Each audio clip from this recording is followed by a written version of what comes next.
ওয়া আনযির আশীরাতাকাল আকরাবিন যখন নাজিল হলো, বিশ্বনবী সাফা পাহাড়ের চূড়ায় উঠে গেলেন, ডাকতে আরম্ভ করলেন, ও আমার বংশের লোকেরা, ও আমার সম্প্রদায়ের লোকেরা, আমি যদি বলি পাহাড়ের পেছনে একদল ঘোড়সাওয়ার তোমাদেরকে আক্রমণ করার জন্য রেডি হয়ে আছে, ও আমার মক্কাবাসী, আমার কথা তোমরা বিশ্বাস করবা নাকি? সবাই এক বাক্যে বলে দিল, বিশ্বাস করব। সুবহানাল্লাহ। ও আমার মক্কাবাসী, আমি যদি বলি পাহাড়ের পেছনে একদল ব্যাটালিয়ন তোমাদেরকে অ্যাটাক করবে, আমি বললে বিশ্বাস করবা? মক্কাবাসী কি উত্তর দিয়েছিল জানেন? এত হেভি ওয়েটফুল একটা কথা বলেছিল। তারা বলেছিল, অবশ্যই বিশ্বাস করব, কারণ মা জাররাবনা আলাইকা ইল্লা সিদকা, আমরা জীবনে কোনোদিন তোমার মুখে মিথ্যা শুনি নাই। সুবহানাল্লাহ কইবেন না? ও মিয়া, যে এলাকায় আপনি জন্মগ্রহণ করলেন, আপনার শৈশব, কৈশোর, আপনার তারুণ্য, আপনার যৌবন যেখানে কাটালেন, ওই এলাকার লোকেরা যদি এক বাক্যে বলে তুমি যা বলবা তাই বিশ্বাস করব, কারণ তোমারে তো মিথ্যা কইতে শুনি নাই। মা জাররাবনা আলাইকা ইল্লা সিদকা, we have never ever witnessed a single lie from you, আমরা জীবনে একটা মিথ্যা তোমার মুখ থেকে শুনি নাই। সুবহানাল্লাহ বলেন। দেখেন, এই কথার মাধ্যমে এক বাক্যে বিগত 40 বছরের সার্টিফিকেশন হয়ে গেছে। কথা বলেন ঠিক কিনা? বিগত 40 বছর আমার নবী মক্কায় কেমন লাইফ লিড করেছেন, এক বাক্যে সার্টিফিকেশন, মা জাররাবনা আলাইকা ইল্লা সিদকা। তখন বিশ্বনবী বললেন, ফাইন্নী নাযীরুল লাকুম বাইনা ইয়াদাই আযাবিন শাদীদ, যদি আমার কথা বিশ্বাস করো তাহলে জেনে রাখো, যদি মূর্তি পূজা আর এই শিরকি কর্মকাণ্ড ছেড়ে না দিয়ে এক আল্লাহর পথে ফিরে না আসো, কঠিন আযাব তোমাদের জন্য অপেক্ষা করছে। আওয়াজ করে পড়েন আল্লাহু আকবার। ফাইন্নী নাযীরুল লাকুম বাইনা ইয়াদাই আযাবিন শাদীদ, ভয়ঙ্করতম শাস্তি তোমাদের জন্য অপেক্ষা করেছে, আমি সেই শাস্তির সতর্কতা দিতে এসেছি। তাহলে বিশ্বনবীর আরেকটা বৈশিষ্ট্য, তিনি সতর্কতাকারী। সুবহানাল্লাহ, তিনি সতর্ককারী। উম্মাহকে রিমাইন্ডার দিতে এসেছেন, ওয়ার্নিং দিতে এসেছেন।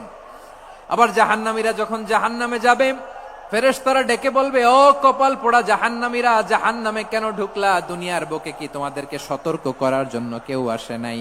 কুল্লামা উলকিয়া ফিহা ফাউজুন সাআলাহুম খাযানাতুহা আলাম ইয়াতিকুম নাযীর। সুবহানাল্লাহ পড়েন, আলাম ইয়াতিকুম নাযীর, কোন সতর্ককারী আসে নাই? বিশ্বনবী নাযীর হয়ে, সতর্ককারী হয়ে পৃথিবীতে আসলেন। তিনি জাহান্নামের ব্যাপারে উম্মাকে সতর্ক করেছেন।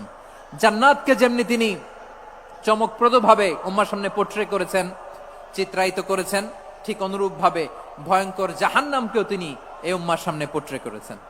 জাহান্নামকে কিভাবে বিশ্বনবী উম্মার সামনে পোট্রে করলেন, চিত্রায়িত করলেন, শুনতে মনে চায়? সিলেটবাসী শুনতে মনে চায়? জান্নাতের কথা শুনে যেমনি জান্নাতে যাওয়ার ব্যাপারে আপনারা আগ্রহী হয়েছেন, জান্নাতের নাজ নেয়ামতের কথা শুনে, জান্নাতের ফিচার শুনে যেমনি জান্নাতে যাওয়ার ব্যাপারে আমরা উদ্বেলিত হয়েছি, উচ্ছ্বসিত হয়েছি, জাহান্নামের কথা শুনলে কিন্তু আমাদের কলিজা কেঁপে উঠবে। কিভাবে বিশ্বনবী পোট্রে করলেন? বিশ্বনবী বলেন, নারুকুম হাযিহিল্লাতী ইউকিদু ইবনু আদম জুজউন মিন ৭০ জুজআন মিন হাররি জাহান্নাম। ও আমার উম্মতেরা, তোমরা যে রান্নাঘরে যে আগুন দিয়ে রান্না করো, তোমরা কি ভেবেছো জাহান্নামের আগুন ওই রান্নাঘরের আগুনের মতো না? আপনারা কিচেনে যে রান্না করেন, রান্নাঘরের আগুন আর জাহান্নামের আগুন তো একই না? সিলেটের ভাইরা বুঝে থাকলে উত্তর দেন, কিচেনের রান্নাঘরের আগুন আর জাহান্নামের আগুন এক না? একরকম? বিশ্বনবী বলেন, জুজউন মিন ৭০ জুজআন মিন হাররি জাহান্নাম, জাহান্নামের আগুন দুনিয়ার আগুনের চেয়ে কমপক্ষে ৭০ গুণ বেশি তেজওয়ালা। জাহান্নামের আগুনকে আল্লাহ নাম দিয়েছেন নারুল্লাহ।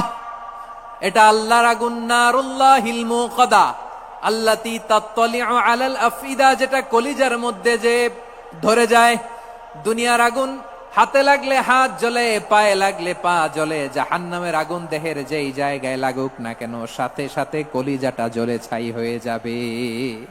নারুল্লাহিল মুকাদা আল্লাতী তাত্তালিউ আলাল আফইদা, জাহান্নামের আগুন গায়ে লাগলে আপনার কলিজা পুড়ে ছাই হয়ে যাবে। ওই জাহান্নামে আমরা যেতে চাই?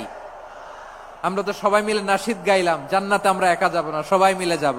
ওই জাহান্নাম থেকেও সবাই মিলে বাঁচার দরকার আছে না নাই?